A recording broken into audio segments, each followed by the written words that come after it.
স্বাগতম জনাইছোঁ public YouTube চেনেলটোলৈ। আজি ভিডিঅ'টো বনালোঁ PRC সম্পৰ্কত যে আসাম পুলিচৰ ABUB লগতে SI পদৰ বাবে অনলাইন এপ্লাই হৈ আছে আৰু তাত PRC কম্পালচাৰি কৰি দিছে আৰু সেয়েহে সকলোৰে মানে বহুত বেমেজালিত পৰিছে।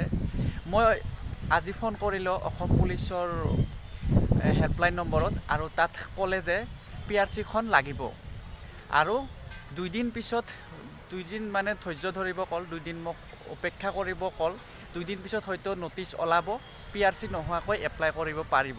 দুইদিন পিছত PRC নোহোৱাসকলে 2-3 দিন ৰখি দিয়ক আৰু তাৰপিছত লাহেকৈ বহুত টাইম আছে, লাহেকৈ ধুনীয়াকৈ কৰি দিব পাৰিব এপ্লাইটো। আৰু যিসকলৰ PRC নাই, PRCটো বনাব পাৰে, অনলাইন এপ্লাই কৰি বনাব পাৰে আৰু অফলাইন যোগেও বনাব পাৰে। মানে যিটো ভাল হয় আৰু অফলাইন কৰিলে হয়তো অফিচে যাব লাগিব পাৰে, কিন্তু বস্তুখন সোনকালে পাব। আৰু যদি অনলাইন কৰে তো ৱেইট কৰিব লাগিব 1-2 মাহ, 1.5 মাহ, 15-20 দিনতো হৈ যায়।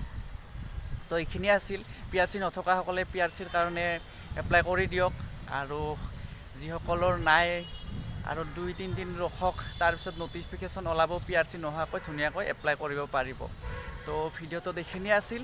মানে বহুতে ভিডিঅ' বনাই আছে আৰু এই PRC সম্পৰ্কত। তো মানে নানানটা কৈ আছে আৰু বহুত বেমেজালিত পৰিছে আমাৰ ল'ৰা ছোৱালীবিলাকে। তো ভিডিঅ'টো ভাবিলোঁ বনাই দিওঁ ময়ো। তো এইখিনি আছিল, ধন্যবাদ।